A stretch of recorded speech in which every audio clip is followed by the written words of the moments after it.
De retour sur ce plateau, et oui, on l'a annoncé depuis le début de cette émission, Chambre nationale d'agriculture, des acteurs du monde rural parle de la désorientation des missions de l'institution depuis l'élection des acteurs du monde rural il y a 6 mois. Aucun acte ne semble avoir été posé dans les régions et préfectures.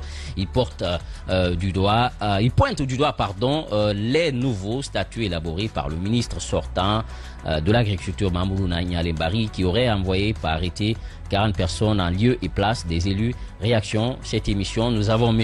Lucini Magasuba qui nous a rejoint sur ce plateau. Bonjour, bienvenue. Bonjour Djiba, bonjour Babila, bonjour coach, bonjour à tous. Merci de nous rejoindre. Allez-y Babila pour la première question. Alors vous êtes, voilà, c'est voilà, important. il faut commencer. Qui vous êtes par rapport à la Chambre nationale d'agriculture? Je suis Lucini Magasuba, l'élu de la Chambre préfectorale d'agriculture de Koya. De Koya, d'accord. Okay. Allez-y Babila. Section élevage. Section élevage. Oui. Qu'est-ce qui se passe réellement au sein de la Chambre nationale d'agriculture? Déjà, vous comprendrez avec moi, depuis le mois d'août 2023, il y a une élection qui a été organisée par la Chambre pour la constitution des membres consulaires communaux, préfectoraux et régionaux. Cette élection a suscité beaucoup d'engouement chez les acteurs du monde rural. Malheureusement, depuis le mois d'août jusqu'à aujourd'hui, nous sommes à 8 mois de cette élection.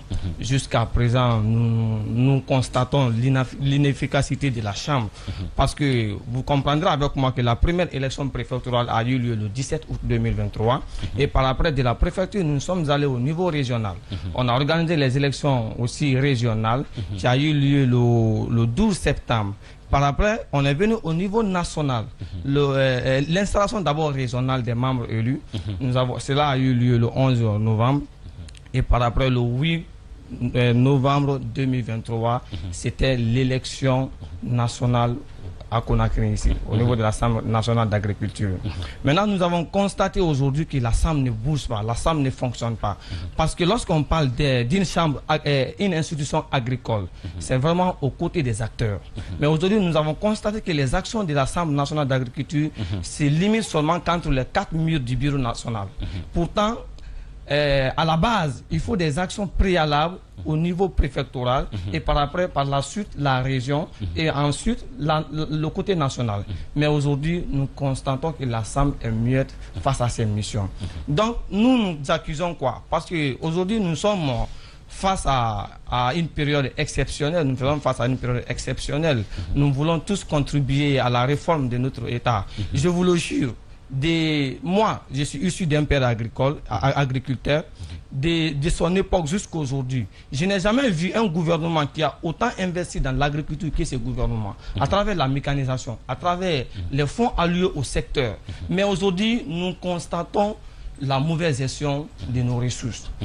Cela se passe par quoi? Ça se passe pratiquement par le favoritisme au niveau de nos institutions qui sont censées nous répartir les ressources et nous donner un élan qui puisse vraiment donner un futur meilleur pour le secteur. Aujourd'hui, vous comprendrez avec moi, au niveau de la Chambre, au niveau du code électoral, que la Chambre nous a donné pendant les élections, qui est intitulé le guide électoral. Je détiens une copie. Dans ce guide électoral, le guide électoral, dans ce guide électoral, c'est mentionné noir sur blanc. Je vais vous faire une petite... Allez-y, vous êtes l'invité. Allez-y.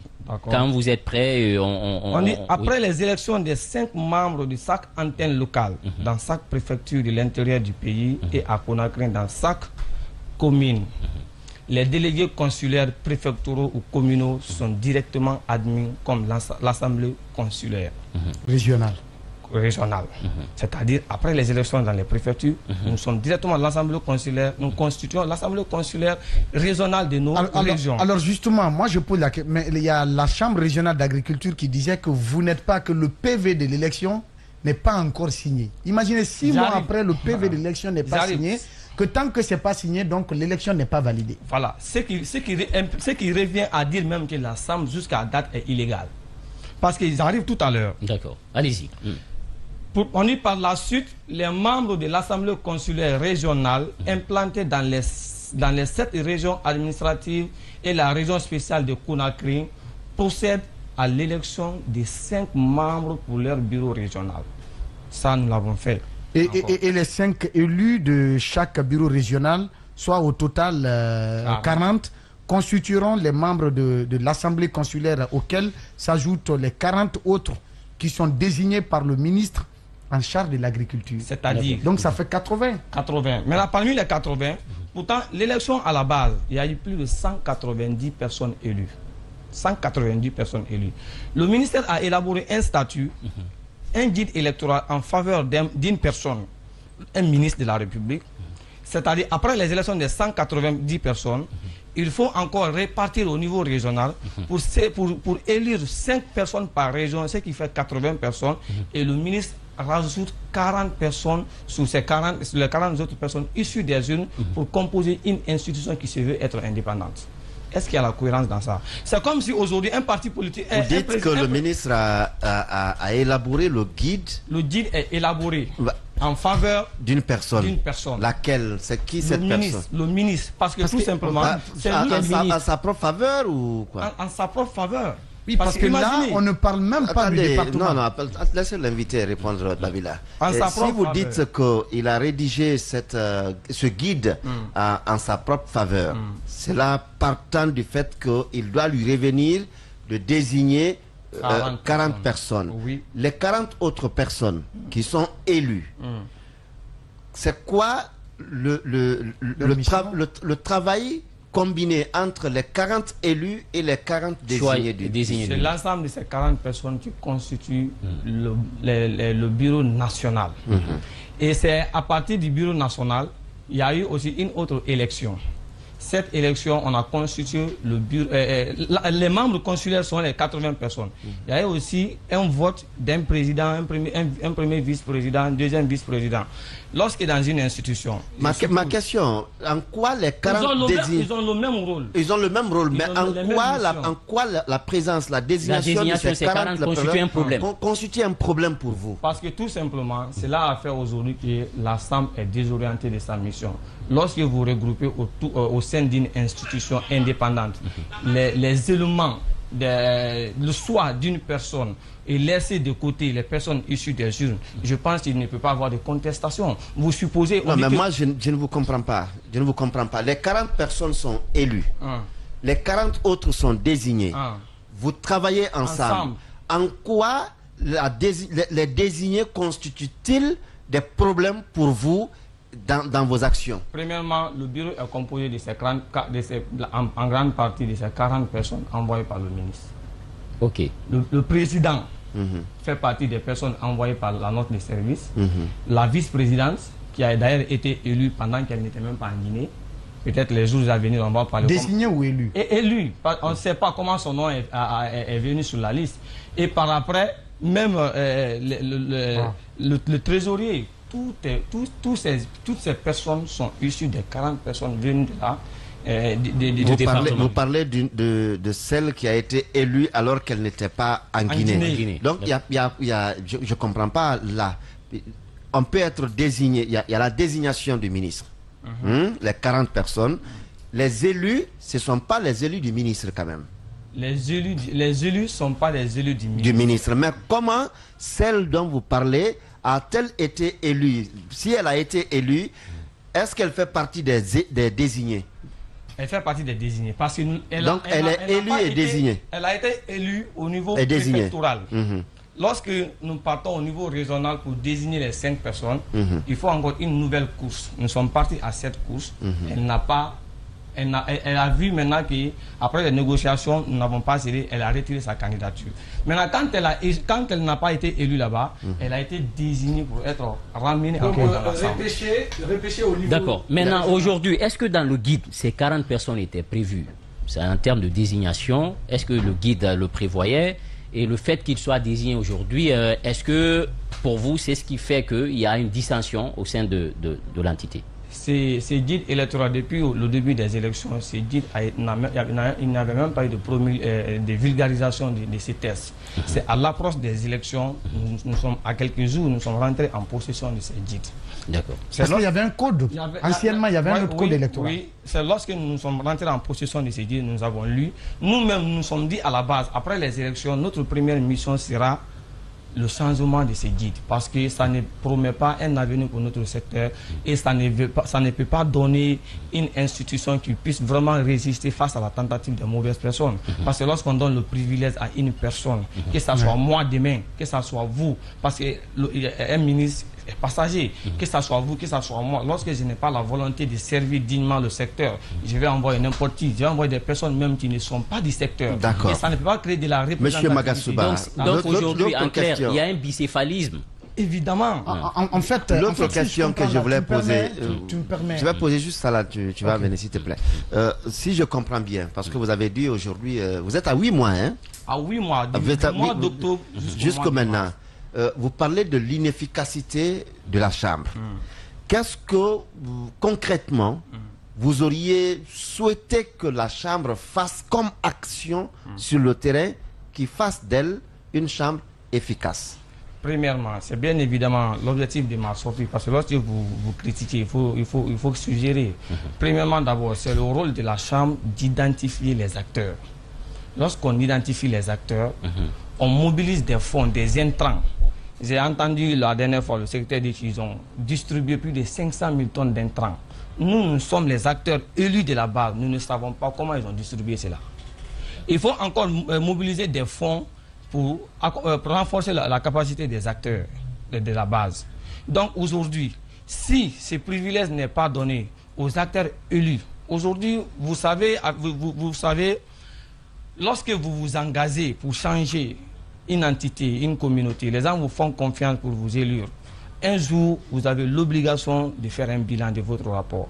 Et lorsque vous avez été élu dans les urnes par des acteurs, jusqu'à 8 mois, vous n'avez apporté aucun changement aux acteurs, demain, vous serez seul face à l'histoire et à votre bilan. C'est la raison pour laquelle je profite de cette occasion d'interpeller, d'informer les acteurs de la base, précisément à Koya, que jusqu'à aujourd'hui, nous n'avons pas de privilèges au niveau du ministère pour pouvoir servir les acteurs qui nous ont fait confiance afin de les représenter au niveau de la Chambre. Donc aujourd'hui, lorsque la Chambre met les moyens nécessaires à la disposition des acteurs, à savoir l'installation. Et il a dit que les PV ne sont pas signés. Dans le même guide électoral, on dit dans les 24 heures de la réception des procès-verbaux de tous les bureaux de vote, cette commission centrale, le résultat général de l'élection, elle constate le résultat général de l'élection, elle le notifie immédiatement au ministre en charge de l'agriculture qui fait publier le dit résultat général au journal officiel de la République ou dans un bulletin d'annonce légal et informe le président en exercice de l'Assemblée nationale d'agriculture de Guinée.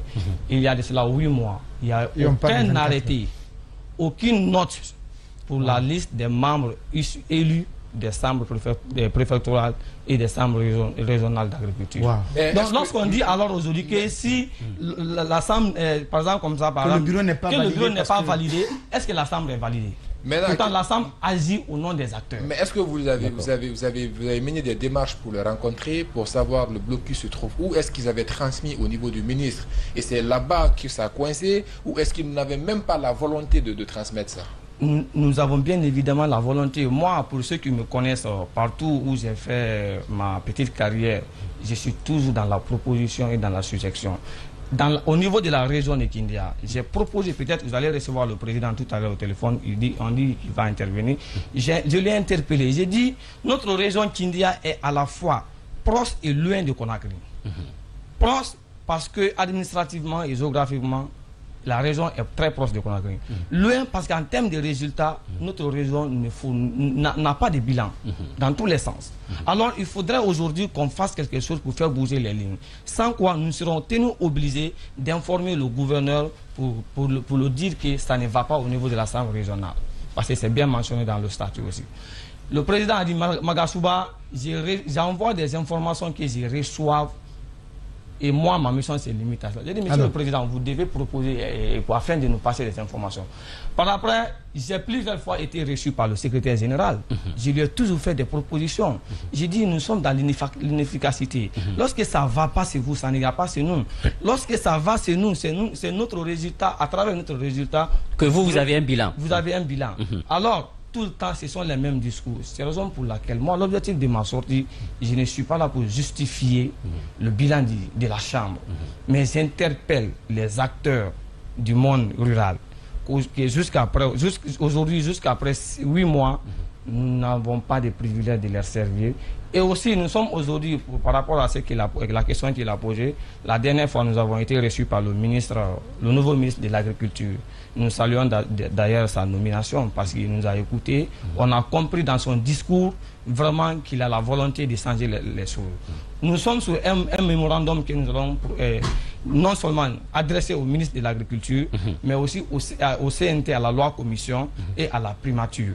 Parce que notre mission commune en tant que jeunes, notre objectif, c'est vraiment de léguer à la future génération des institutions puissantes et fortes, et non des individus ou des hommes forts.